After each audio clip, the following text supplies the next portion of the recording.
Super Tuesday presented by Progressive, Morgantown, West Virginia, where tonight it's the West Virginia Mountaineers and the UCF Knights, each team trying to stop a skid in their second matchup this season. First one in Orlando. UCF won by double figures. West Virginia looking for a little bit of payback alongside the former Baylor standout King McClure. My name is Joel Godette. The difference tonight, West Virginia has Jesse Edwards, the fifth-year transfer from Syracuse, on the inside. How does that make a difference? Joel, this was the biggest piece that they were missing last time these two teams faced off. Diallo dominated down low. Will it be the same thing tonight? I do not know, because the way Jesse Edwards played in the last game against Baylor, he made Emisi, a lottery pick in next year's draft, look like a little kid. So I would expect for them to go to him early on in this ball game. And when you look at Diallo, look at his stat line. Defensively, he is a presence, but offensively, he was solid. They couldn't keep him off of the glass because Sumnick was extremely undersized. The matchup will be down low between these two. Tail of the tape, 6'11", 240 against 7 foot 245. Both men are fifth-year seniors. Student section is rocking as we get underway from Morgantown. And Diallo wins the first head-to-head matchup, the opening tip to the road team in black. And watch West Virginia's defense. At times they will go zone, and when they go man-to-man, they will go under every single ball screen. Jalen Sellers, the first shot of the day, and the transfer out of Ball State misses off the heel. He is the leading scorer for UCF, one of the top scorers in the Big 12 as the mid here as a junior. And for West Virginia's offense, Raekwon Battle struggled early last game. He got into foul trouble, so I expect for him to be ultra aggressive early. Battle's 21 in white, has yet to touch the ball in this opening possession. Kerr Kriisa is the Arizona transfer, 3 in white. He is their point guard. Here's Battle now, immediately drew 2, and he still knocks down the tough 2. And that's the Battle special right there. He makes a killing in the mid-range. He elevates so well that he's able to get shots over smaller guards. Saw Sellers on the first possession. Shamari Allen is a transfer from UMKC, does not score a lot for this team, but he averaged almost 18 a game last year in the Summit. Inside, first paint touch, and the ball drops through. Credit that to C.J. Walker, transfer out of Oregon. And we haven't really seen the best out of C.J. Walker, but I think that he's starting to get more and more comfortable, and that's a good sign. Slazinski, Iona transfer with a triple. Let's play offense 90 seconds into this thing. We love to see high-level offense, and Slazinski has a high release at 6'9", so if you are not there, he will get it off over the top of you. Edwards pulled away from the basket, and Diallo misses. Rebound to Battle. West Virginia had 7 points the first quarter in the first matchup, and how about that? 7 points. Jesse Edwards with the jam. It's a much different-looking Mountaineer team tonight. Yeah, well, somebody has to stop the ball in transition to allow Kerr Kriisa a full head of steam. He makes the right decision.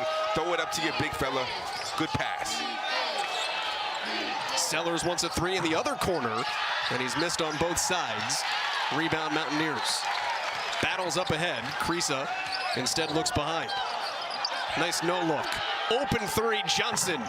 And Kobe Johnson misses front rim. As you can see, the past 2 times in transition, it's been 2 pretty much open looks. UCF has to get back and stop the ball. Kriisa had the mismatch there, and he's really holding up to it with Diallo. He got 7 foot inside against the point guard, and he never got the ball back. And the rebound will go to West Virginia. You've got to see that mismatch.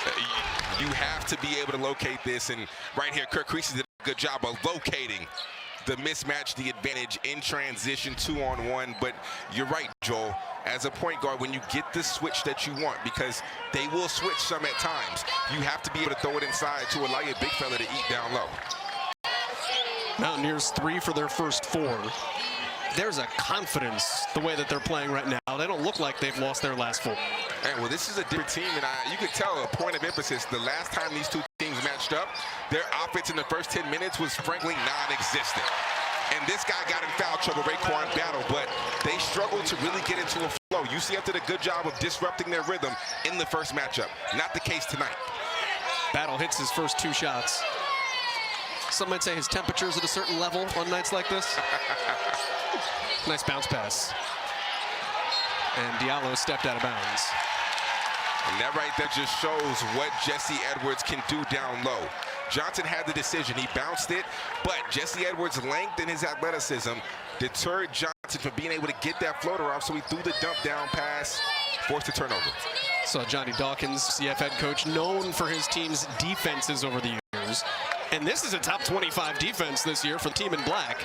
Yeah, when you look at their defensive efficiency in Ken Palm and even Torvik, shout out to my guy Joe for Torvik. When you look at it, they are a top 25 defense consistently. That's because of their length, their athleticism, and the pressure they put on you. And then when you drive to the rim, they have elite level shot blockers. They've got a foul on one of them. It's the first on Ibrahima Diallo. Jesse Edwards has gotten the better of those two in the early moments. You can see Edwards' taped up wrist. He missed 6 weeks because of that broken wrist. And there is still an impact. He said he still feels it. He couldn't quite describe it, but he just said it feels different still. Yeah. And you can tell, like down low in the low post when he's working out, when he's able to, get into his rhythm, get into his bag in the post area, that doesn't really affect you. But when he has to step out and shoot a jumper, or even at the free throw line, you can tell that it's not 100%. 0 for 2 at the line. Still a 7-point lead. Had another mismatch. They didn't see Diallo again. He had battle defending him. Baseline rip for Allen. And Johnson well defends him, but Allen with his first 2. Shamari Allen picking up where he left off. 15.7 assists last game. He's not a guy who you expect a lot of offense from, so you take whatever you can get. But last game, Johnny Dawkins said that he showed he is more than capable. Give it up on one end, get it back on the other. Kobe Johnson has 2. Yeah, early on, West Virginia going with the makes and misses. On makes, they get back into zone so they can set up their defense. On misses, they are in man-to-man. And there's a call for a travel. Second turnover against UCF. And then it takes us through our first media timeout. Quick flow, West Virginia rocking here early in Morgantown. ESPN's exclusive presentation of college basketball. Back here in Morgantown, you are watching the Big 12 on ESPN, and it is all West Virginia early, an 11-4 lead over visiting UCF as we welcome you back inside the Coliseum alongside the Baylor standout King McClure. My name is Joel Godet, and King, we talked about Jesse Edwards off the top being key for the Mountaineers, but it's been Raekwon Battle. He can be hit or miss. Yeah. He's hit tonight. Why? Well, he's one of those guys just can spark a fire at any minute, but last matchup, he was in foul trouble, and not only was he in foul trouble, he got tossed out the game. So honestly, I think tonight, as a player, it's one of those moments where you feel like you have something to prove. You got shorted your first game, so now you're coming out here with a vengeance to be able to have that payback game because they beat you on their home floor. You never were able to get into a rhythm. So I would expect him to continue this aggressiveness. And that's a smart play. Battle is hot, but he recognized he wasn't completely open for a 3, and he cycles the ball around only midway through the shot clock. And that's an area where Josh Eiler tries to get him to be better, not taking bad ones. I mean, he's such a good scorer that you don't want to, rein it in on him and don't want to tell him, hey, but sometimes you want him to make that good pass and get a better shot because a lot of times he doesn't take the best one. Second foul on UCF is the first on Darius Johnson. Resets the shot clock to 20, and it's Battle right off the inbounds. Now we've got another foul on UCF. As if Raekwon Battle didn't draw enough attention, he is now drawing more attention when you hit your first couple. That's on Antoine Jones. His first, foul number 3.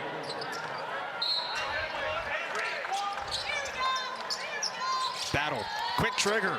Raekwon Battle has 6 points on 3 shots. And you have to be aware of that. They love the side screen for him to come off the baseline and rise over the top. So you have to be aware of that on the underneath out of bounds. And the physicality of Jesse Edwards inside. Biggest lead in 5 games for the Mountaineers, and Battle with his first miss. Still a 13-4 advantage.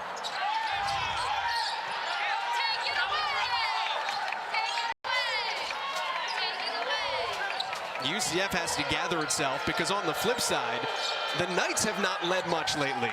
That rolls up and down. Last 3 games, Golden Knights, formerly the Golden Knights, now just the Knights. They've led for 29 total seconds. You can't leave people open in transition, though. Quinn Slazinski's second triple. And you can tell early on, matching up for the Knights has been a major problem.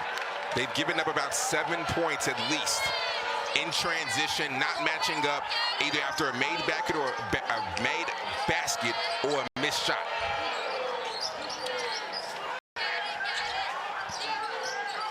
Inside Jones, works it out to Johnson. A little bit of zone defense as Battle races out to Allen. Another missed shot. UCF 3 for its first 9. The transition's been hot. Slazinski the kick. Great pace. Edwards to the rim and off the glass. It's pace, but patience for the Mountaineers. And Kirk Kriisa is doing an amazing job setting the tempo. Off of missed buckets, he is running out in transition, finding the open man right there off the pick and roll. Edwards doesn't even set the screen. He pops, and Edwards does a great job of finishing over length down low. Free throw line jumper around and out. Rebound put back, and that's critical for UCF tonight. First points from Archelaus Avery. Not a great first shot offense, you might say. Shout out B.J. Taylor for saying that. I give him credit for that, but he was spot on. They rebound a lot of their misses. I mean, typically they struggle. Off the first shot, not very efficient. When you look at some of their leading scorers, the efficiency could improve, but they do a great job of cleaning it up because of their athleticism and their pursuit of the basketball. Straight on 3. Well, there's the first shot that falls. Avery's on a little 5-0 run. One of the things that's been a struggle for UCF, they've lost their last 3, 5 of their last 6. They haven't rebounded as well. And their last 3 games, they have been out rebounding. Johnny Dawkins says that is a major emphasis for us. And having Edwards back on the court, you have to pay attention to that. Kobe Johnson now has 4. The lead is back up to 9.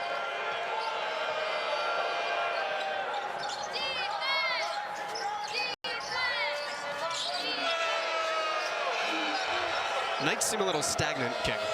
Yeah, well, with the zone, typically what teams tend to do is stand around the perimeter and just 4 threes. And that is one reason why Josh Eiler believes this zone could work. They're up early, but that's Virginia up by 9. Don't know where your allegiances lie. Hey, listen, I'm always going to be a Bear. I'm always going to be a Bear, for sure. Big 12 legend King McClure, Joel Gadet, rest of the crew, glad to have you with us in Morgantown. Legend, I don't know about legend. I don't know about that one. Terry Teagle. Yeah. There we go. There we go. Lace Darius Dunn. 9-point lead is growing. Little finger roll for Raekwon Battle. He has 8 in the first 8.5 minutes. And one thing we saw with UCF in the last game against Cincinnati, they struggled in that pick and roll defense. And right there, off of the initial ball screen, you saw Battle was able to get all the way to the hole uncontested. Let's talk personnel for UCF, because out of that timeout, Niels Mahovsky came off the bench. The true freshman out of Berlin, Germany, doesn't play a ton. Jalen Sellers, team's leading scorer, remains on the bench as he was before the media timeout. And he's at the table right now. Little baseline run, missed short. Offensive rebound is stripped.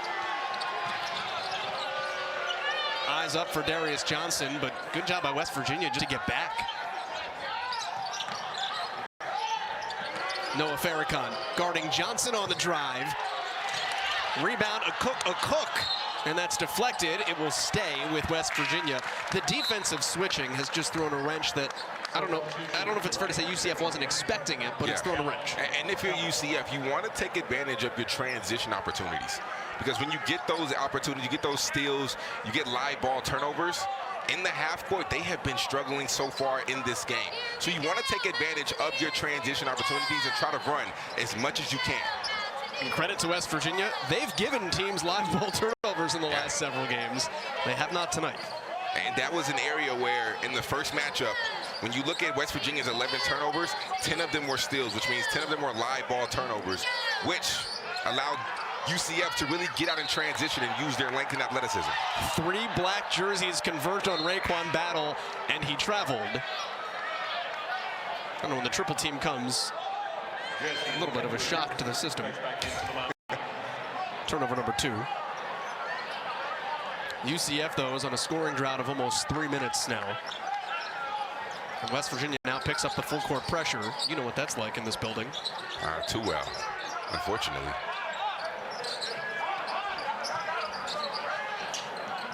Tierno Silla, first action at 6'11", 31 in black. He was begging for the ball in the middle of this zone. And they're doing a good job of getting the ball to the high post. There's Silla over Edwards. He scores. Ironically, if there's one guy that's an expert in playing the zone, it's Jesse Edwards, but he gets beat that time. Yeah, but that was just a good duck-in right there by Diallo, and that is also an option, the high-low. When you go to the high post, even they didn't hit it that time, right there, it was a duck-in off of a wing catch. But when you go high-low, the big automatically has to duck in, and a lot of times, if you get physical with Jesse Edwards, sometimes he doesn't like that. Came to West Virginia in part to play some man defense this year. Floater good for Kobe Johnson. Edwards, of course, played at Syracuse for 4 years, where he manned the middle of Jim Boeheim's 2-3 zone, and he said, hey, I want to go pro. Let me go play some man, develop that part of my game. But it is funny, and there's a deflection for Edwards, because sometimes they run back to play zone when they're playing man. Nice trailing block. That's a goaltend. Jalen Sellers.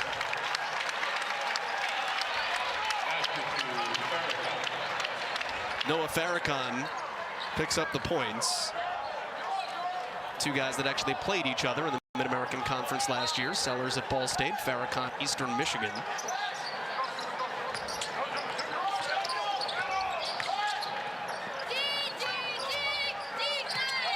Little 2-2-1 pressure. Mahowski breaks it.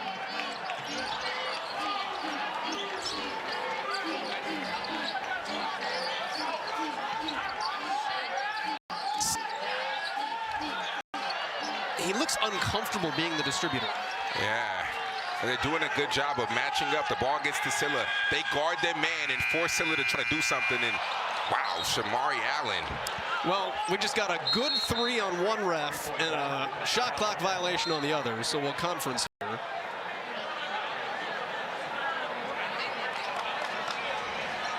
Yeah, let's take a look at this, see if he got that off clean. Oh, that's clean. That's a bucket. That's easy. That's a bucket right there.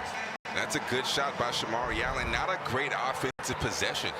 I mean, the ball gets inside to Diallo around the mid-post area, and he doesn't understand what to do with it, but big shot by They'll Shamari. take a look as we take away.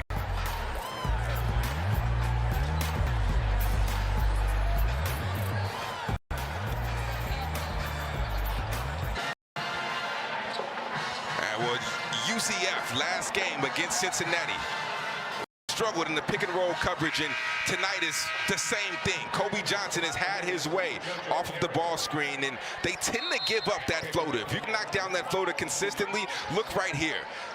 As the Diallo drops the 2-on-1 on the backside, and Kobe Johnson, if you can knock down the floater consistently, it can cause their defense a lot of problems. And you even noted, King, in a timeout earlier, UCF's coaches were physically demonstrating guarding the ball screen.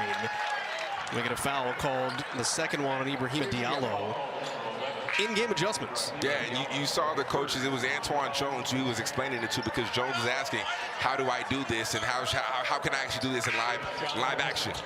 And the coach actually showed him, got him his hip, and was like, hey, you ride him out like this.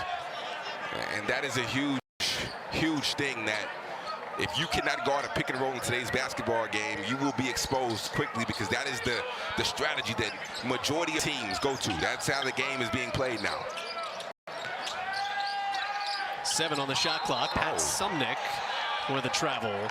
Couple of housekeeping notes while we were away in the timeout as well. That 3 was good for Shamari Allen. And then also, they reversed the goaltending call against against Jalen Sellers. That's a clean block, so the point taken off the board for Noah Farrakhan if the score looks a little bit different when play restarted. And typically in that situation, most referees call it a goaltend because if you call it a goaltend, you can always go back and review it. If you count the bucket, you cannot review it.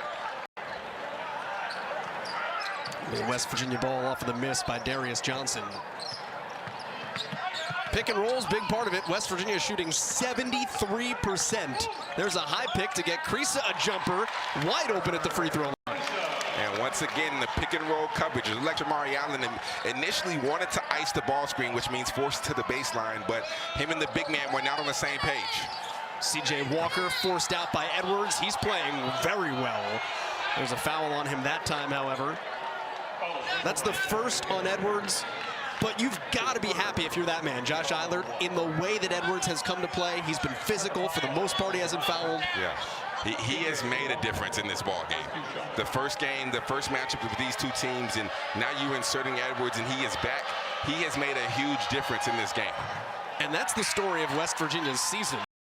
As CJ Walker misses the first. The Mountaineers have started 8 different lineups this year. When Jesse Edwards returned from his wrist injury at the end of January, he played with Raekwon Battle for the first time. Wow. They hadn't played together all year because of Battle not being cleared as a transfer originally. You know, and it's already hard enough to not have consistency with the lineup. But now you're trying to gain consistency in a lineup with different lineups in the hardest conference in college basketball. In February. In February, and this late in the season. Here's Edwards. He's got a mismatch. Johnson on it. Josiah Harris in off the bench. The scoop scores.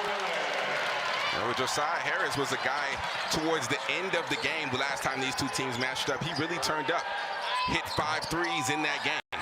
It's his best scoring game of the season. Offensive rebound. Allen missed the putback. Mountaineers still by 11. Here's Slazinski. Downhill rejected. Goodness. He went right into the pain block. Second chance, though, Krisa. Then it's Berg. UCF just has to settle in, and the changing defenses, that's hurt it, but it also just seems rushed. Yeah. And honestly, they have to find an answer, and CJ Walker could be that answer, but for me, it's more so Sellers. Sellers is the guy who, in the last matchup, was extremely aggressive. He came out looking for his own shot, and we have not seen that same Sellers early on in this game. Foul on the drive by Farrakhan. Transfer out of Eastern Michigan. He's been a help for Josh Eilert, who also was ineligible at the beginning of the season as a 2-time transfer, so he came into the lineup late, Farrakhan. I mean, Josh Eilert told us it's like I'm coaching my 6th team of the season. Slazinski wide open, missed short. It's crazy, though, that UCF actually has had more different starting lineups. Yeah, that statistic actually shocked me because I wouldn't have expected that. Here's Sellers. 24 in black. He is 0 for 2, team's leading scorer. Sellers jumper. He's usually great in the mid-range. Raekwon Battle, the rebound for West Virginia. Battle. High kiss. Oh, yes. West Virginia is getting whatever they want out of the ball screen. It was geometrically challenging. Sellers. In and out. Ball was 3/4 of the way down. And Jesse Edwards has the glass. Yeah, but that's what you want to see out of Sellers. You want to see him attack. The jumper is not falling for him. Put your head down and attack. He's one of the best finishers in the league, finishing at 66% around the rim. Give it right back to Battle. It's going up. That one not going down.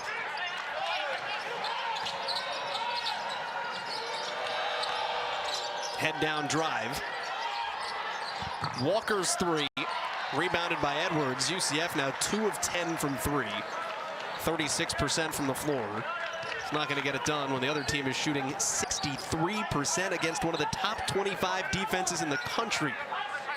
Yeah, but that's one thing Josh Eilert said coming into this game. UCF is not a three-point shooting team, so pick and roll. Of course, you allow them to shoot the three, and they're struggling. But once again, we see a good decision by Slazinski rolling to the rim. And Edwards wasn't even in the right spot. He finished behind his head. Yeah, I mean, that's the athleticism, and that's the skill level of Jesse Edwards. Johnson up and down.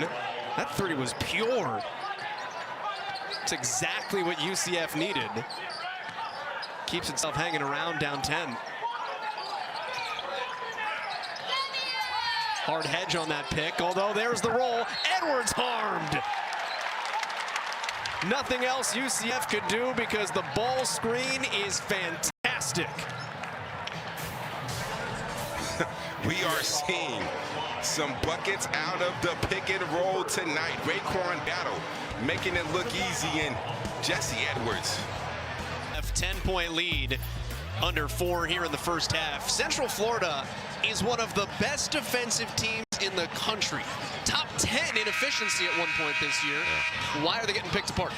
Well, for me, I think Central Florida does a great job of guarding the ball one-on-one, not relying on their help. But when you add the extra level of the ball screen, I think a lot of times Diallo and Payne are so caught up on protecting the rim and trying to get blocks that they aren't really, leveling at the same time as the big man. And what I mean by leveling is in the drop coverage is what they typically run. They run drop coverage, which just drops the big back. I don't think they do a good enough job leveling, staying leveled with the roller, but also putting pressure on the ball handler to make him make a tough decision. First free throw to drop tonight for Jesse Edwards. Makes it an 11-point West Virginia lead. 18 of West Virginia's 33 points are in the paint, and it's not Jesse Edwards backing guys down. It's him off the pick and roll. And with this lineup for UCF, don't be surprised if they switch ball screens 1 through 5 with Payne. Johnson, the mid-range jumper. Meanwhile, UCF just has struggled to find a flow on offense. And that right there, set the high ball screen on the outside of the guard to allow Darius Johnson to get whatever he wants. He made the right decision. This is the tamest that this game has been so far tonight. Slazinski popping, looking for his third three, and the offensive rebound is out of bounds off Raekwon Battle's arm. Now let's take a look at this right here. They come and set the high ball screen. We call this a C action. Right at the high ball screen, because Payne occupies Jesse Edwards down low with the seal, he can't step up. So it's an easy pull-up jumper for Darius Johnson.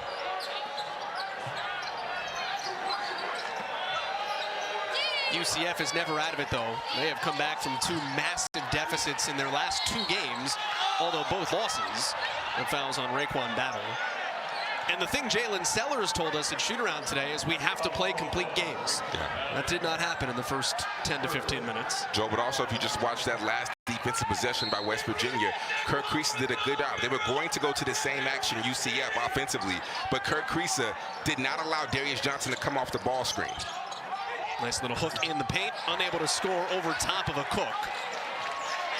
Kriisa, look ahead, underneath the bucket, Johnson, good save. Battle nearly threw it away. Slazinski, somehow that rolls off the iron. Well, if it went in, somehow it would have done that.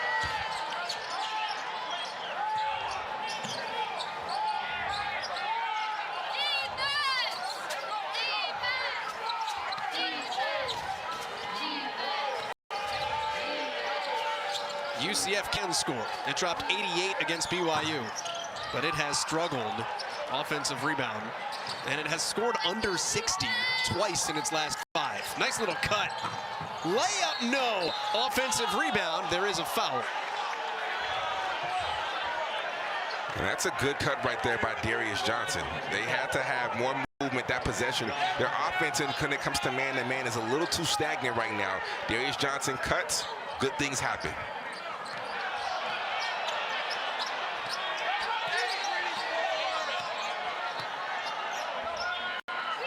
Mountaineers seeing that lead start to shrink, scoreless in the last 2.5. And I like this adjustment right here by Johnny Dawkins. You're not getting stops man-to-man, so go zone. Although West Virginia can shoot over top of it, Quinn Slazinski has 3 first-half triples.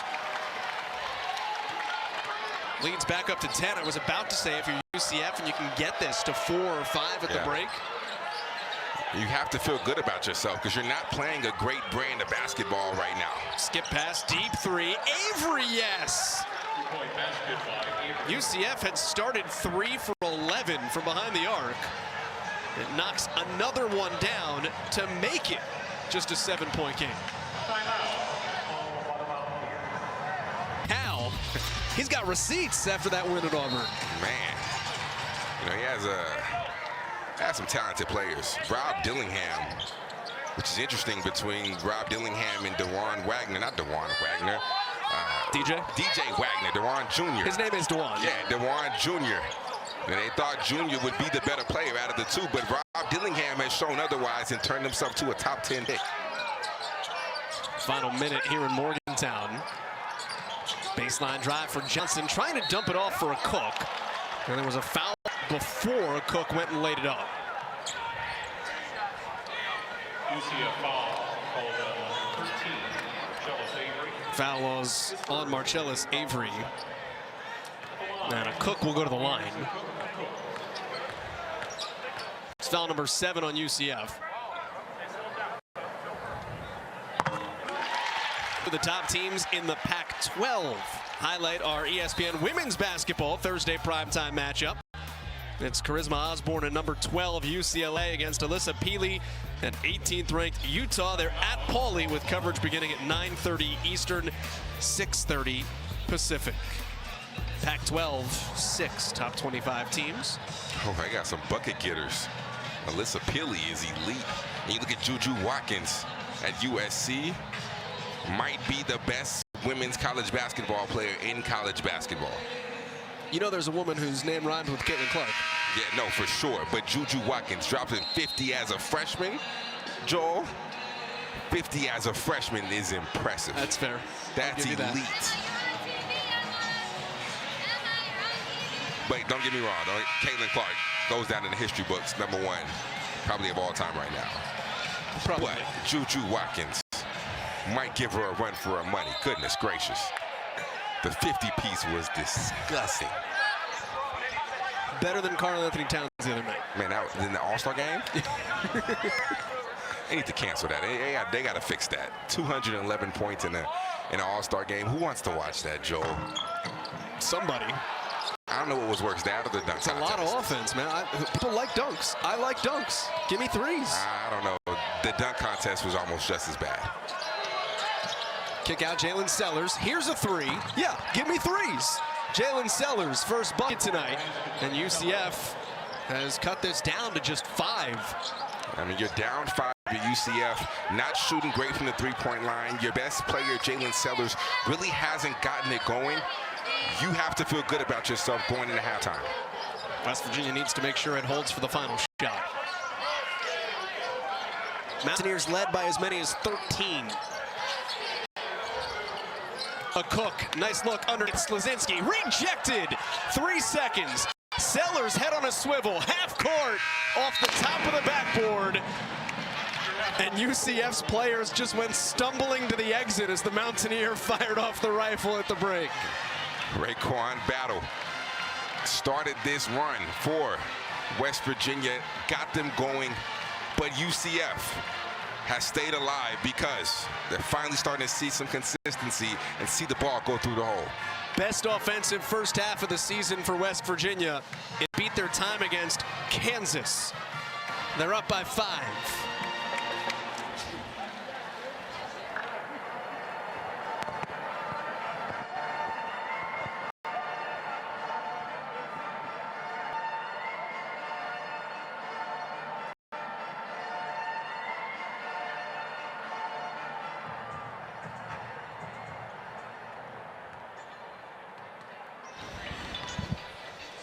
Check out the video board.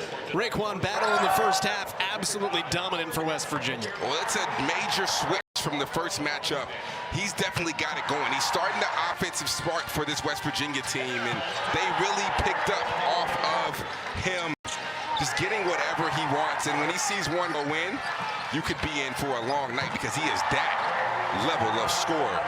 But on the flip side, UCF did not see the ball go in that much, but Darius Johnson finally got it to go in.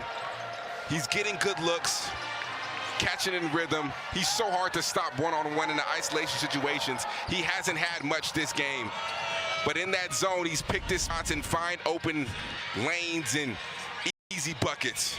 They need more of that in this second half. It's a 7-point lead for West Virginia at the break, with the second half coming your way in a moment.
Seven-point lead for the West Virginia Mountaineers as they play host to UCF for the first time here at the West Virginia Coliseum.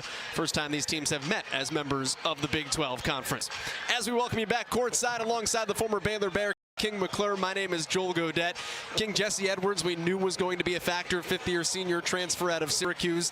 He needs to be a go-to guy. It's not just the offense that's been the thing, though. Yeah, I mean, he had 7 points, 2 rebounds in the first half, but it's just his presence alone. Diallo dominated this matchup down low with 14 points, 12 rebounds, the first time these two teams met. But with Jesse Edwards' presence on the floor, Diallo's only had 2 points and 1 rebound. I mean, Jesse Edwards means so much to this team, and he keeps the opposing teams big off the glass. And out there, instead of having a 6'6" Pat Sumnick, just changes everything for West Virginia. You talked about the double-double for Diallo in the first meeting. He has 2 points today.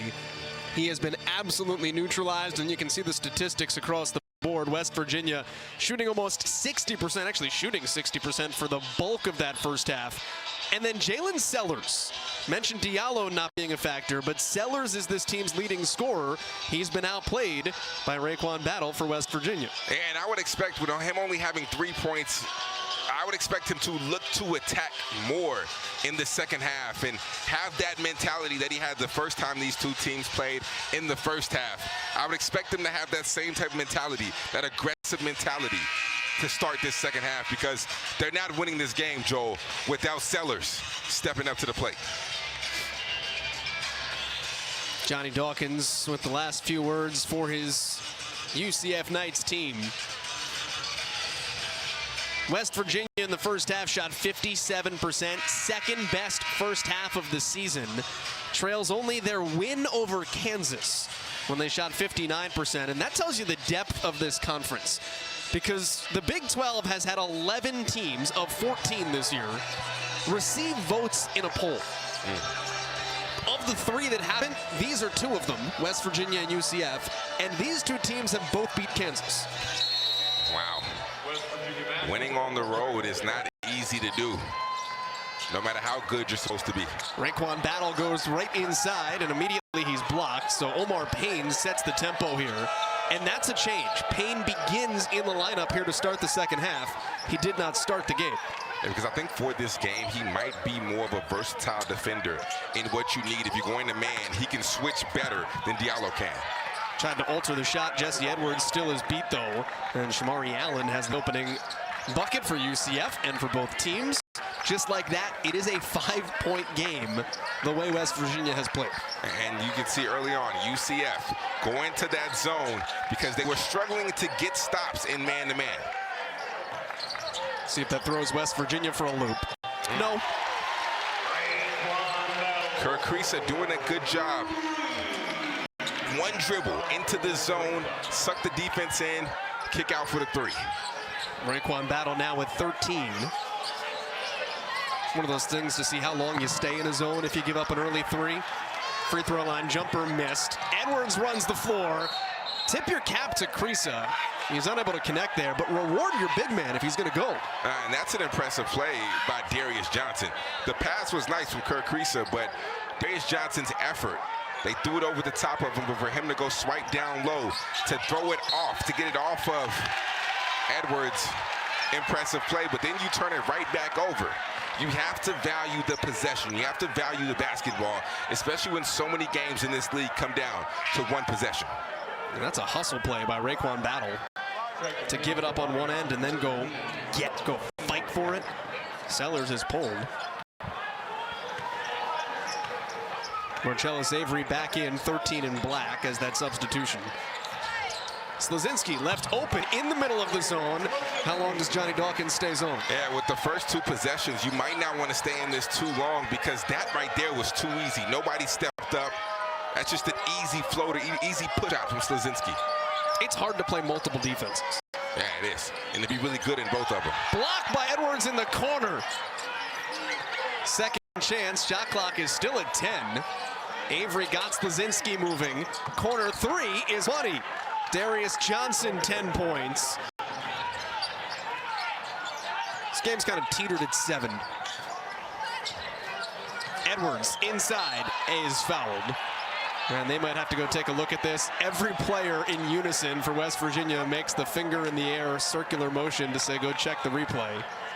Yeah, because we've seen so many times this season, any contact towards the face, they typically go review it, and it looks as if they are not going to review this, which I think is very interesting because we have seen time and time again, incidental or not, if you get hit in the face, they typically go to the monitor and go review. They're having to clean up Jesse Edwards' nose, and now they will go review it. Yeah, that doesn't happen on its own. Yeah. It doesn't. I think they're making the right decision going to review it. And I mean, do I agree with this rule? Oh, no. But by rule, any contact to the face has to be reviewed. Any contact above the shoulders. I mean, yeah, any contact above the shoulders has to be reviewed. And that's Allen just trying to make a play on the ball. He just missed the ball.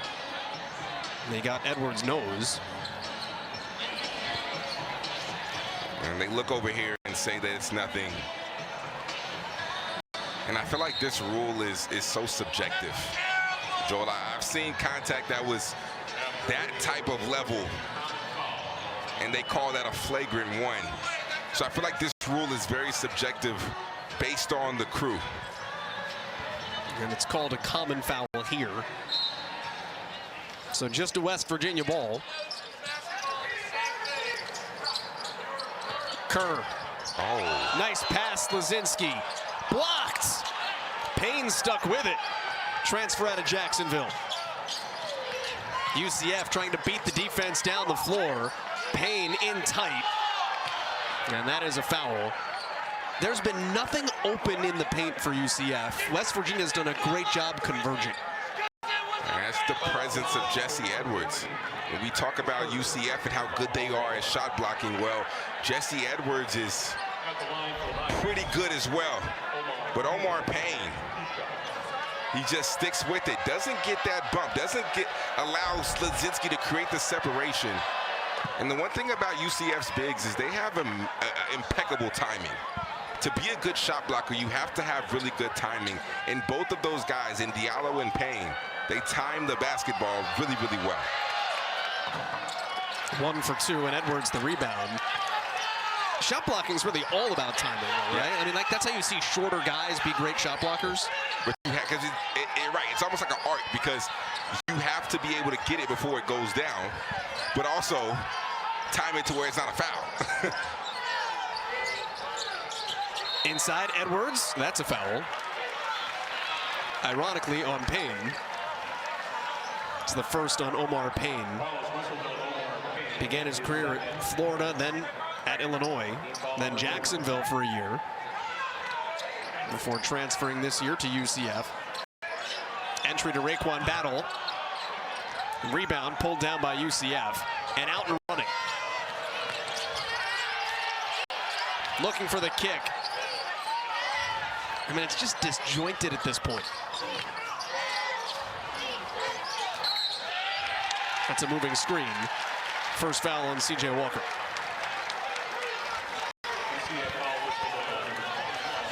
Coming up next, 9 Eastern over on ESPN. We'll take you to Provo. Jacoby Walter and number 11 Baylor taking on 25th ranked BYU. It was a 9-point win for Baylor when they met the first time back on January 9th. We continue to make our rounds here in the #1 conference in America. That could get 10 teams, the Big 12, into the NCAA tournament. Joe Lunardi has 9 right now. Cincinnati's on the outside. Inside, Edwards, yeah. And right there, at that time, they took away the roller. So Slazinski was wide open because he was the man who had to fill up to the top of the key. He made the right decision. Little baseline tiptoe. Avery wants 3. Outrunning off the miss. Here's Kerr. Johnson off glass, no. UCF to run. Avery gave up the rhythm 3. And then missed on the backdoor cut. Battle running with Johnson. Battle to the rim. And that's off his leg. He's fouled on the way up.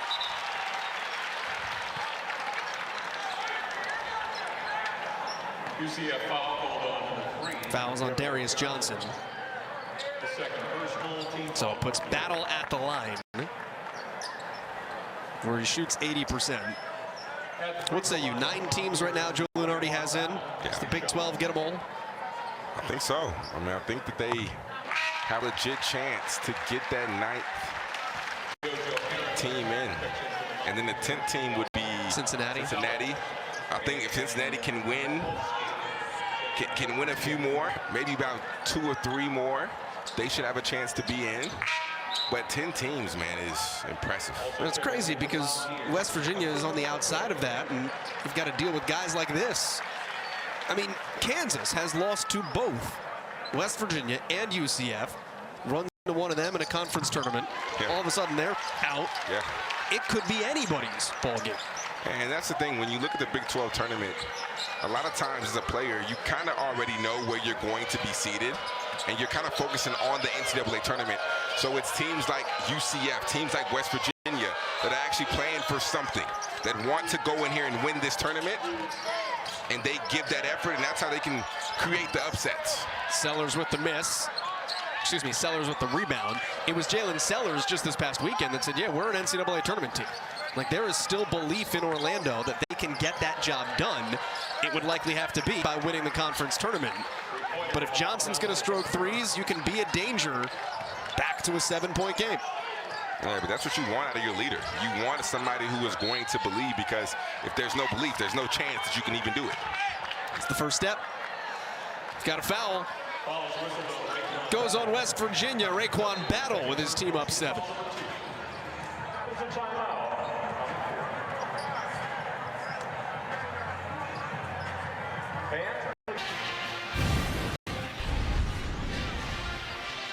This right here is a great draw up of how to attack a zone from Johnny Dawkins. A lot of times they put wings. People put wings at the high post. Well, Shamari Allen, a guard who is probably one of your better playmakers, out to be able to find Darius Johnson in rhythm.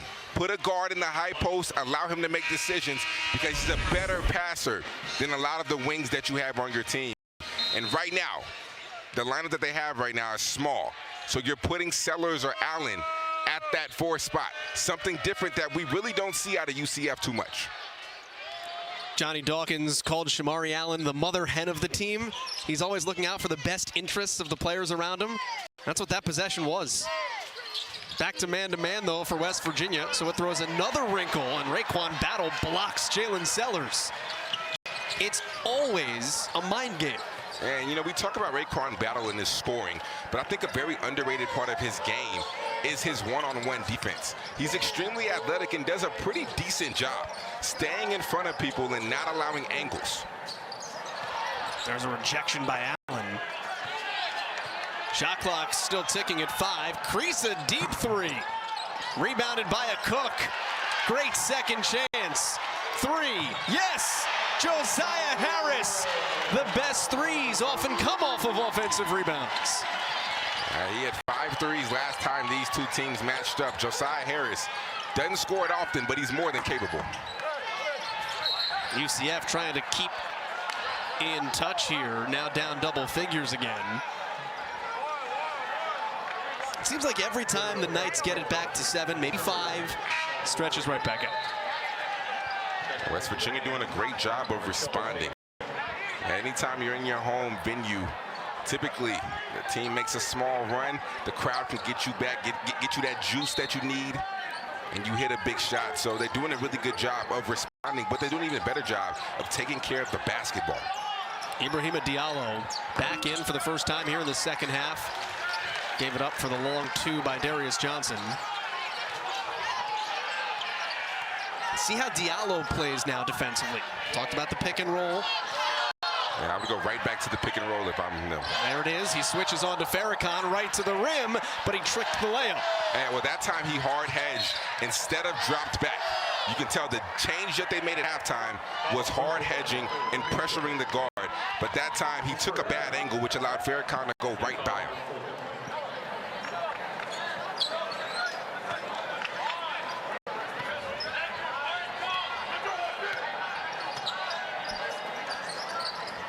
Knights 3 of 10 here in the second half. Got to get 24 in black going. Leading scorer has 3 tonight, and that is an air ball for Avery. And that's just not a great shot, Joel. You pass it around, swing it around, no penetration, not getting the ball to the high post, and you shoot a contested 3 with 17 seconds left on the clock.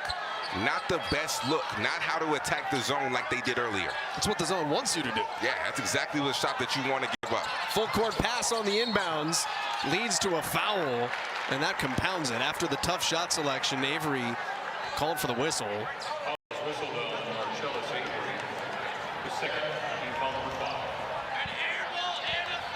So we'll go to the free throw line here for the Mountaineers.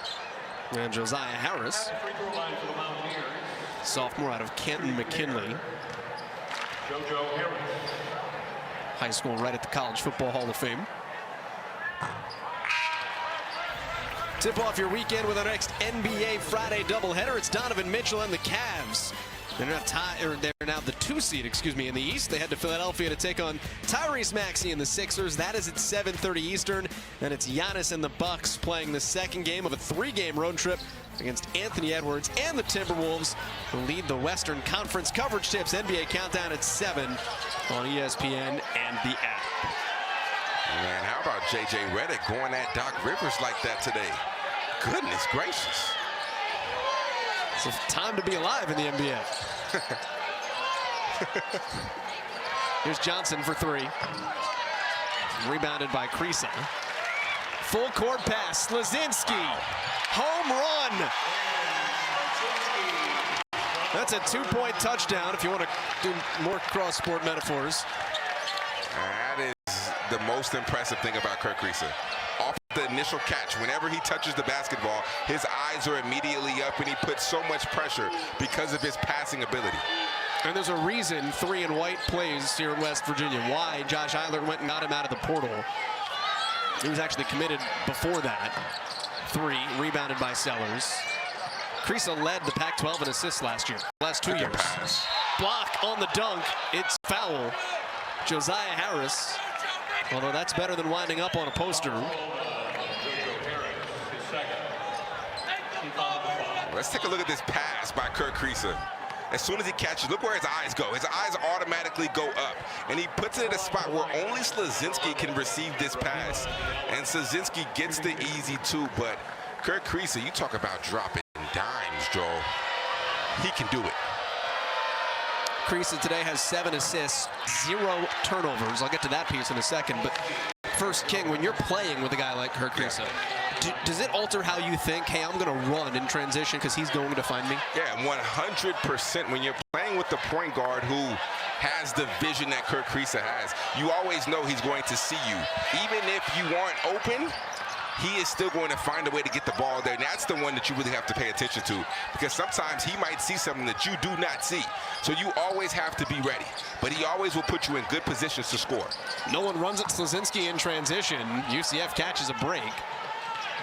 Rebound Knights. Johnson to the hole. Off the window and one. Noah Farrakhan called for the foul.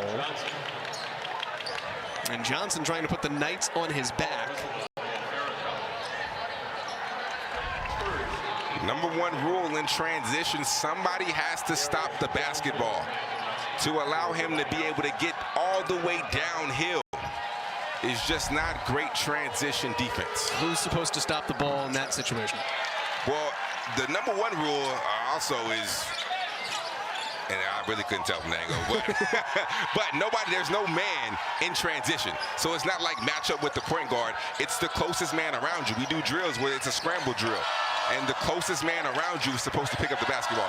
From that, I really couldn't tell who was going on. But closest man to the basketball stops ball. I was thinking, is it supposed to be Farrakhan, and it just happened so late that you wind up picking up the foul and letting the guy score, and it just compounds?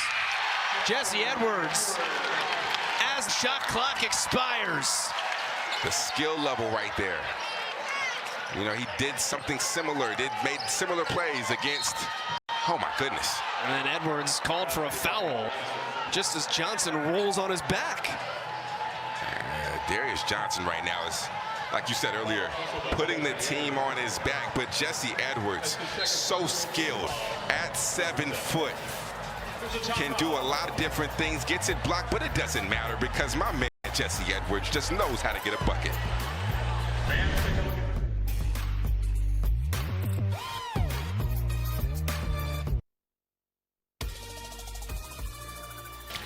ESPN's exclusive presentation of college basketball is brought to you by Phillips 66, proud sponsor of Big 12 basketball. West Virginia up on UCF. They have brought the crowd out tonight. You can wear the cutoff outside in Morgantown. It was like 60 degrees in West Virginia today. I don't know if the Mountaineer with the cell phone is... I think that's like time clashing right there. Aren't they? They're having a Mountaineer competition. Trying to pick the next Mountaineer. Yeah, trying to pick the next Mountaineer. Auditions going on tonight. There are like 6 Mountaineers here. Which intrigues me. How does one Mountaineer better than another? How can you tell who the best Mountaineer is? There is an essay contest. It's a true story. A handful of them had mullets grown out. Not a requirement. You just have to grow the hair out after the fact. Here's Edwards. Good eyes. Harris. That's his first triple tonight. Josiah Harris. Well, that all comes from Edwards being able to locate the open man out of the double team, and he does a good job. Picks it up as soon as he saw Antoine Jones collapsing. Stay corrected. Second triple for Harris. He's 2 for 2. Edwards ripping the rebound, although it still winds up with UCF. Second chance, corner 3. And Mahovsky's long. But again, look at the transition here, King. And much better defense by UCF. And right now, I think UCF is settling too much for threes. They see West Virginia in the zone, and they just want to jack up a lot of threes. I mean, right now, they're sitting at 27 threes already, and they average 22 on the year, and there's still 10 minutes left in this ball game. They have taken more threes than they have tonight twice. 28 against Stetson. Excuse me, against Lipscomb, and 33 against Jacksonville. With a quarter to go. Man. Edwards with 1 on the shot clock. And he thought he was fouled, and that's a shot clock violation. Why do teams settle for threes, particularly when they're facing the zone? Like, what is it that rattles you so much that you just wind up taking shots you wouldn't normally take? Well, typically what it is the 2-3 zone. A lot of teams play the 2-3 zone for one or two reasons: because you can't get a stop in man, or because the opposing team can't shoot. And what you do is there's a lot of holes. There's a lot of open spots to shoot the three. So you think that you're open. So you're not taking a bad shot, but there's a reason why you are open, because they are allowing you to shoot those shots. So anytime a team, especially on the college level, plays 2-3, they either can't guard man-to-man, or it's a strategic move. And Josh Eilert, before the game, talked to us about how he thinks that UCF is not a great three-point shooting team. So his is all strategic. He wants them to take these shots. He's baiting them to take these shots, and UCF they're taking them. Jump ball will go the other direction. Yeah, Josh Eilert went to Atlantic City. He put everything on red. And right now, the wheel keeps hitting his number. Now, UCF can hit threes. It hasn't, he's playing the percentages. But UCF drained 14 against Baylor, and that was 5 games ago. Yeah, but right now they're sitting at 13th right now in the conference in three-point shooting. And they only shoot as a team around 32, which isn't great. It's hit or miss. Looking for two. Wow. Edwards got a hand on that dunk. Transition. Johnson. You blocked a dunk and then got a transition two. Timeout, Johnny Dawkins. He blocked a dunk out of the rim. Everything is going right for West Virginia. This elite block, Jesse Edwards effect. Good defense leads to even easier offense.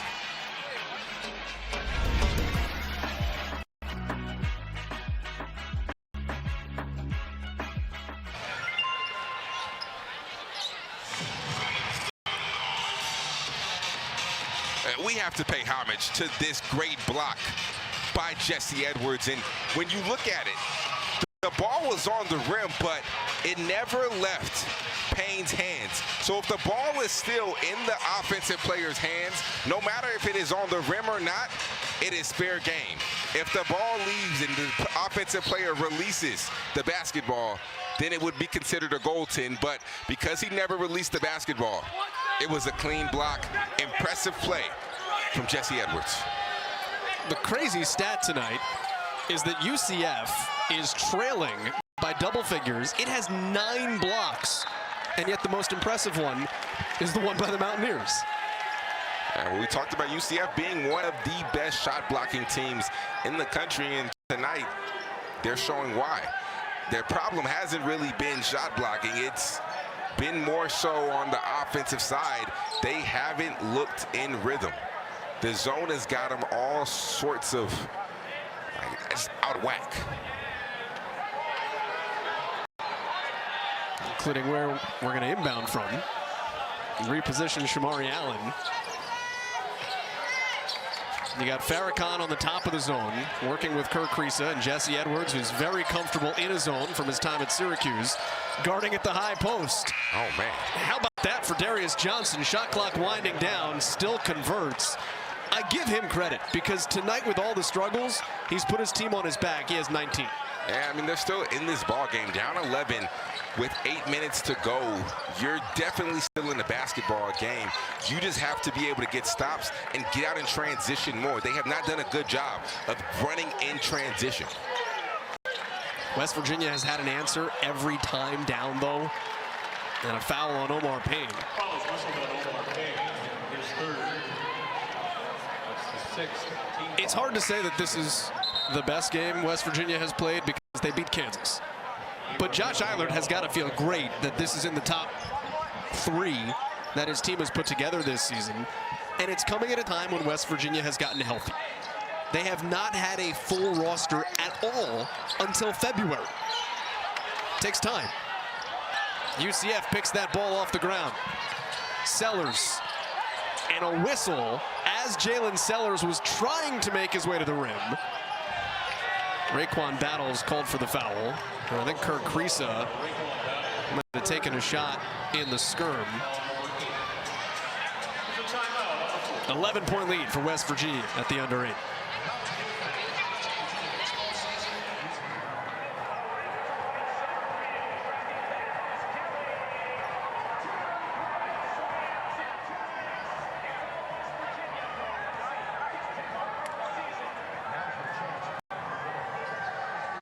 6-point lead for the West Virginia Mountaineers. Johnny Dawkins and UCF trying to find some sort of answer here on the road. King McClure, 2 points off of turnovers for UCF tonight. And what did Josh Eilert tell us about the last 3 games for West Virginia? And the last 3 games, they've allowed 75 points off of turnovers in the last 3 games. But they've only given up 2, which is a great thing for West Virginia. But for UCF, you are not getting out in transition, and in the half court, your offense is struggling.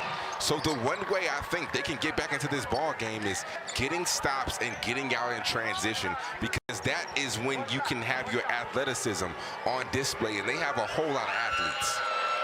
Jalen Sellers, leading scorer at one point in the entire Big 12 for about 6 weeks. Needs something out of the Ball State transfer down the stretch here. UCF's back within single figures. There's a turnover. Those are points off turnovers. Well, that was unfortunately on cue for the Mountaineers, and the full court press continues. But break the press to score. Battle is stuffed. The 10th block tonight for UCF. And you have to convert. It's 5-on-4. Still, Battle is in the backcourt. Now we're 5-on-5. Sellers to the hole. And West Virginia, Pat Sumnick, the rebound. That's just a missed opportunity, Joe. That's what I'm talking about right there. 5-on-4, Battle was on the ground for about 3 or 4 seconds. You have to be able to convert those opportunities to win games. And it sucks the energy out. Yeah. Got a whistle underneath the bucket. This may take over as block of the game. I know Edwards blocked dunk. I mean, first off, the hands came down. That's a foul right there. But in these opportunities, yeah, he hits him on the arm. That is a clear foul. The referees, they've done a good job tonight, but they missed that call right there. And now if you're Raekwon Battle, you can just tell he's rattled. Yeah. As you would be. But you know what's interesting, Joel? I find this very fascinating that they don't call that call right there when Battle driving, but the very next possession, they make a very soft touch foul right there, almost as a makeup call. Battle has 16 and another free throw coming. More quiet second half, if you can say that about a 17-point night. He was the reason that West Virginia got out to a hot start, though, in the first. Johnson head-down drive, and a block is called on Quinn Slazinski. They're going to riot in Morgantown. And that's the right call. Going downhill, if you're going to take the charge, then take the charge. If you're still moving, if you're going to stand your ground, then it's typically going to be a foul on Kirk Kriisa and on the defender. In that scenario, Kirk Kriisa, what we were taught is, if you're going to beat him to the spot, you have to fall. If you fall, you're 98% of the time get the charge call. If you want to stand your ground, then you have to stand your ground. And let's take a look at this right here. And he doesn't hit him in the chest. He hits him in the side. Hits him in the left arm, but doesn't hit him in the chest. If you get hit in the chest, that's square. You beat him to the spot. Kirk Kriisa did not beat Johnson to the spot, and also the lowest man wins. Right there, Johnson was lower than Kriisa. It was a 1-and-1 trip, last one for UCF. So now 22 for Johnson to keep his team alive. But we're back to that 7-point precipice. West Virginia has had an answer every single time. Oh, the 7-point precipice. Man. Kriisa. Oh. There's the answer. And honestly, they probably got away with the foul right there, because off of the pickup, he did get bumped.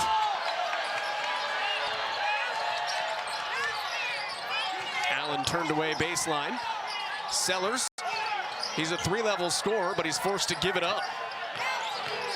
And Shamari Allen is at half court hobbling right now. Allen's got his hands on his knees. Johnson buries a 3, and Allen is asking for a timeout and will be granted one. Now it's a 6-point precipice. Is the immediate cause for concern. It's a great word. That's SAT vocabulary right there. That is an elite level word. Never heard that one. It's the next Harry Potter book on the 6-point precipice. Maybe that's why I've never heard of it, because I've never, ever watched Harry Potter. Edwards in, Sumnick to the bench. Allen continues to be attended to by the athletic training staff for UCF. You know, Joel, you can tell one focal point in the shoot-around was breaking the press as far as West Virginia, because the press of UCF at times in the last matchup really got to him, really bothered him. There's a lot of unforced turnovers within that press. Battle rising. Answers King every single time. What does it take to answer that bell? Man, Raekwon Battle just stepping up.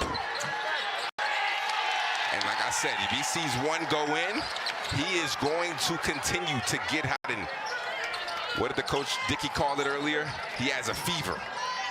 He has a fever because he's hot right now. Battle 20 points back-to-back games coming in, but he had struggled the 3 prior to that, averaging only 8 in that span. And then he's fouled here. Comes down to decision-making, right? When you start to feel it, you make some better decisions, you play within yourself. But also as a coach, you have to know that if you have a player who is on a roll, who is in that zone that we like to call, you have to give them the leeway to take bad shots.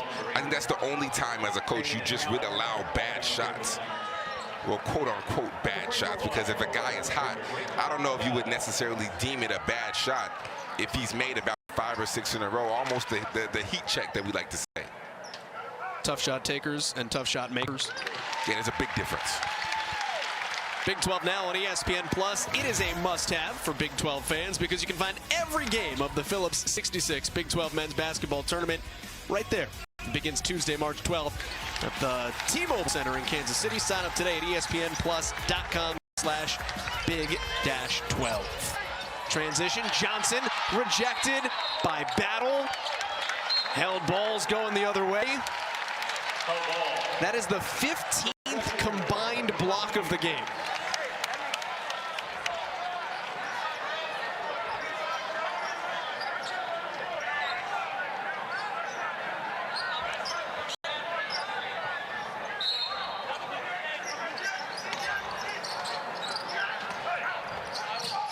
Creasa.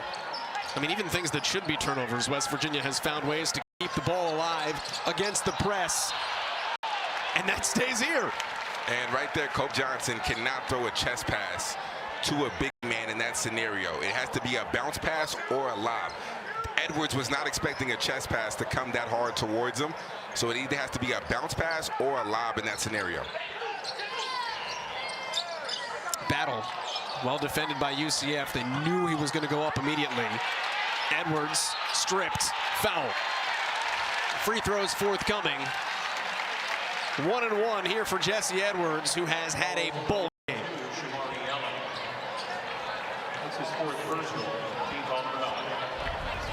Let's take a look at this. Look at how hard he works to get this.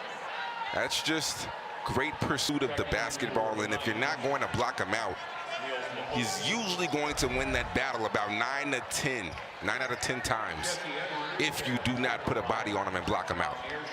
4th foul on Shamari Allen. By the way, just good to see him back in the game after he had gone down. Edwards will get another. I want to go back to that point, though, with West Virginia always having the answer. Because what does that do if you're UCF when you feel like you're getting in the game and then the rug is pulled out from under you?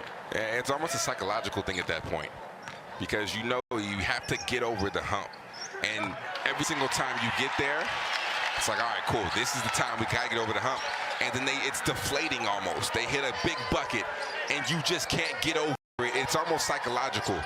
And then when you finally do, that is typically when we see, oh my goodness, that's a grown man rebound. Put back by Walker. And when we see teams that finally get over that hump, that is typically when they break through that ceiling. Almost another turnover. West Virginia lucks out of it. And then a turnover. And Slazinski has to give that one up. And a foul on the reach by Creasa. The press is doing its job. It's speeding the Mountaineers up, and that's been their woe. And over dribbling right there by Slazinski. You have to give it up a little bit earlier. it was really a 3-on-1 on the backside, a man in the corner and Jesse Edwards. You're either going to throw the lob or hit the man in the corner for the 3, but when you over-dribble, leads to undecisiveness, which leads to a turnover. 10th foul, 2 shots for Johnson. Now has 26 points. Season high. 3rd time he has eclipsed the 25-point mark. Just 1 for 2. Look at Edwards there, directing Slazinski, saying, hey, pass it to Krisa to get out of the press.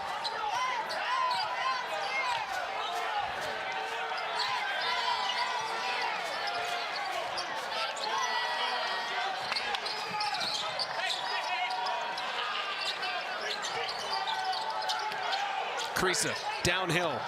Now he was dumping for Edwards, wasn't quite there yet. Turnover number 11. UCF trying to make it a good possession. Reverse, that was a good possession. Shot didn't fall for Avery. That was a good pass right there by Payne. Seeing Avery cut, nice little bounce pass, but once again, you have to be able to convert those. And we'll get a timeout, Josh Eiler. 10-point game. West Virginia keeping the stiff arm extended.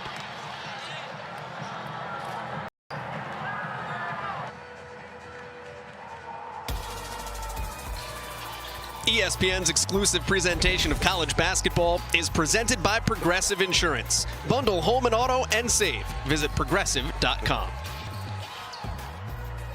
The current West Virginia Mountaineer. They are auditioning for his replacement next year tonight here in Morgantown. So wherever you look, there are Mountaineers roaming the stands of the West Virginia Coliseum. So did he step down? It's college, King. You graduate. Oh. But I mean, it's February. Well, the basketball season's coming to a close. Yeah, but I'm saying graduation is not until May. Well, they got to find the next guy. You got to have time to grow out the mullet. Although the guy with the handlebar mustache is my front runner. And actually, the woman in the center of your screen was the previous Mountaineer as well. I remember her. I came to do a game. I remember her. We had good conversation. Because she showed me, matter of fact, she was the one that showed me the gun. Because I've never seen it up close and personal. And she actually showed, she was nice enough to show it to me, so. Mahovsky misses short. That is 3-point attempt, 31 and 32 for UCF tonight. Season high is 33. Shout out to Mary. That was her name. I remember her name. Shout out to Mary. Mary the Mountaineer. That's got to be the coolest thing to put on your resume. Inside, Edwards, and he's fouled on his way to the cup. So 2 free throws coming for Jesse Edwards. Trying to think of live. It brings me back to the Mike Leach press conference where he was debating which mascot would win in a fight in the Pac-12. It's like best live mascots in college athletics. I don't know if you get better than the Mountaineer. No, the Mountaineer is top-notch. It is top-notch. Fouls on Shamari Allen, his 5th. So he is disqualified for the remaining 3:01 tonight.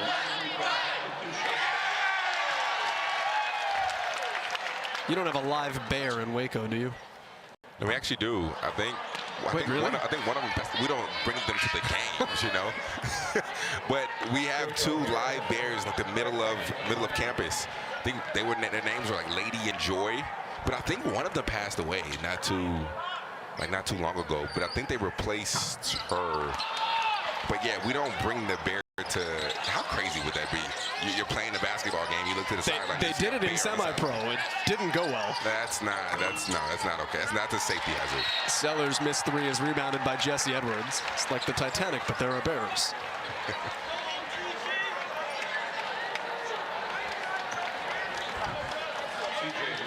Fouls on C.J. Walker. Rebound, by the way, was the 10th for Jesse Edwards, so he now has a double-double. And this becomes a West Virginia team that if it plays like this, and it's specific to tonight, right, because they've executed the game plan, but if it plays like this is the toughest conference in college basketball, but they're going to be a tough out. They have high-level players. When you look at their positions, Kirk Creaser was the starting point guard on the Arizona team, who was honestly one of the best, if not the best team in college basketball last year at some points of the season. Jesse Edwards is a high-level player who I think has a chance to play on the next level. And Raekwon Battle was an automatic bucket, and you saw what he did in the tournament. They have some guys who can play. They just have to be able to defend the way they defended tonight consistently. You saw the 0 for record on the road. Josh Eilert's team is going to have a chance to correct that the next 2 times out. It is not easy sledding, as you'd expect in the Big 12. They are at Iowa State and at Kansas State. Another turnover. UCF's given themselves chances, but a missed 3. Season high in 3-point attempts for UCF. Battle. Missed. Rebound. 2:20 to go. 12-point game. Sellers to the hole, and he is fouled.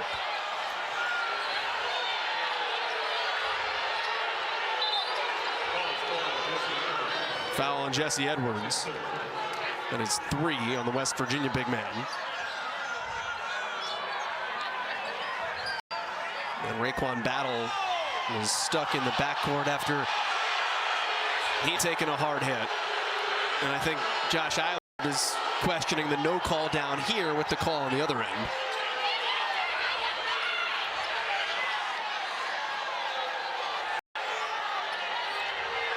Meanwhile, Jalen Sellers catching his breath. Yeah, let's take a look at this right here. Oh, man, that was an obvious one right there. Yeah, the refs definitely missed that one. Darius Johnson got him in the face, which was hard to see off the initial play. But that's a clear. I wouldn't be surprised if they do call this a flagrant. I mean, clearly going for the ball, but he does not get it. He got hit in the face twice. Yeah.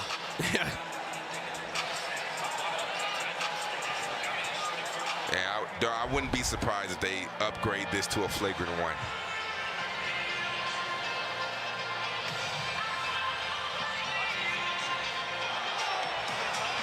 It would be the first foul on Johnson tonight. Excuse me, 4th foul on Johnson. That's a difference. There's the first hit, but that's the one in question. Yeah. And honestly, I mean, that's just not a play on the ball. And I don't think that Johnson had any ill intent with that. That's just not a play. After video review, it's a flagrant foul on Central Florida, number 3. We're going to shoot 2 shots down here after the free throws at the other end. And the referee's got it right. There's no play on the ball, face contact in the face. They got the call right. Flagrant 1, that is correct. And Josh Eilert is just confirming the order of the free throws. One more look at it. There's the first one where Sellers actually hits him. And then Johnson with the flagrant. And Johnson didn't mean anything by it. I mean, you see right there, Johnson dapping up Battle because he's not that type of guy. He's not a dirty player. He's a very, very respectful type of guy. And that right there shows a lot between the interaction between those 2 players. Just a tough night for Jalen Sellers. At one point, the Big 12's leading scorer, still the leading scorer for UCF, and that is point number 6.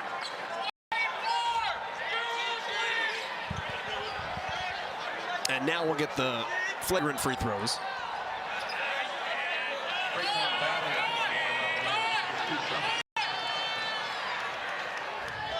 Battle trying to get over 20 tonight.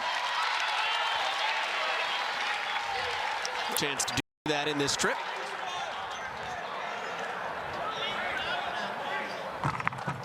And there's 23 for Raekwon Battle.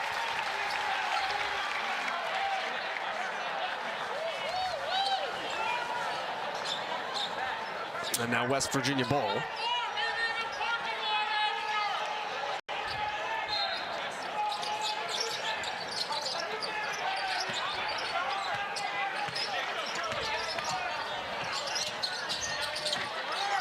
Krisa, wide open runway, missed the layup. Rebound Diallo, who's been a non-factor in the game. Mohovsky. Rebound battle. And UCF just once again has not been able to convert when they have numbers in transition. And they've had opportunities. That's why it's been a weird game. Press has created some opportunities. Although Slazinski has to be bailed out. 30-second timeout. UCF tonight is 15%, 8 of 35 for the game. 15%, 3 of 19 in the second half. Man, just not a great shooting performance, but I think it stemmed from West Virginia going to that zone and UCF just settling. West Virginia baited them into shooting the threes, and UCF took them instead of putting their head down, driving, getting to the rim, which we've seen them do more in the second half. Had they started the game the same way, it might be a different story. I mean, 35 threes for a team that averages 22 a game, 22 attempts a game. That's a lot. We have not had a field goal in the last 2.5 minutes from either team. Game has slowed down from a productivity standpoint here in the closing minutes. And another foul. Both teams are in the bonus. So Marcellus Avery is called for his third. And that'll put Slazinski at the line.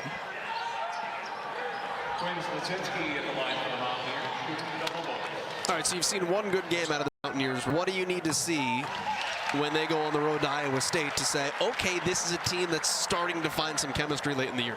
Consistency, because they'll have games where they play really well, and they'll follow it up with a game where it's the complete opposite.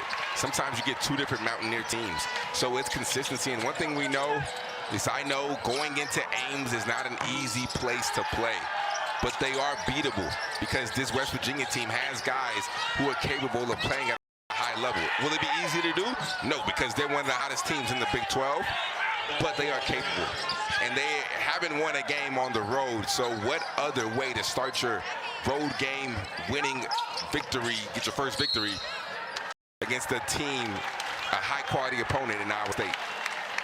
Well, there's a certain magic, usually that works in the favor of Iowa State in that building. Yeah, the Hilton Magic. Yeah, that's not a new. We talked about hostile places to play. That is one of the more hostile environments in the Big 12. Slazinski back at the line, salting this away for the Mountaineers. 76 points. They scored 81 in the loss to Baylor, but 76 is the most that they've scored since their win over Kansas, if you take that Baylor game out of the equation. So maybe starting to find, in your words, some consistency here on offense. Today they added the defense.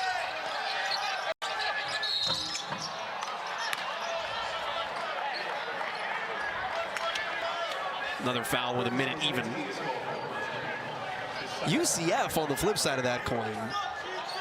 This is a team that started 3-3 with a win over Kansas in its debut in the Big 12. Where does Johnny Dawkins take this club? Well, first and foremost, they've been out-rebounded in their last 3 games, and this one right here is nothing different. They got out-rebounded, so they have to fix that issue because they have a lot of athletes on this team. As the bigger team, by the way. And they're the bigger team, so they have to figure that out. The rebounding battle, you have to figure it out, and Sellers didn't have his best game tonight. He really wasn't looking for his shot, and that started early. It was a major difference between this game and the first matchup, so that's another area you can address. But the biggest thing for me is just settling for jumpers when you see a zone. You don't have to settle for jumpers. Being able to attack the zone the same way you can attack a man-to-man, it'll look a little different, but there's still ways to get into the creases, dribble penetration, kick out to the open man like they did a few times. Shot clock's at 4. Bullet pass. Krisa behind the back at the timer. No. That would have been a way to end the night.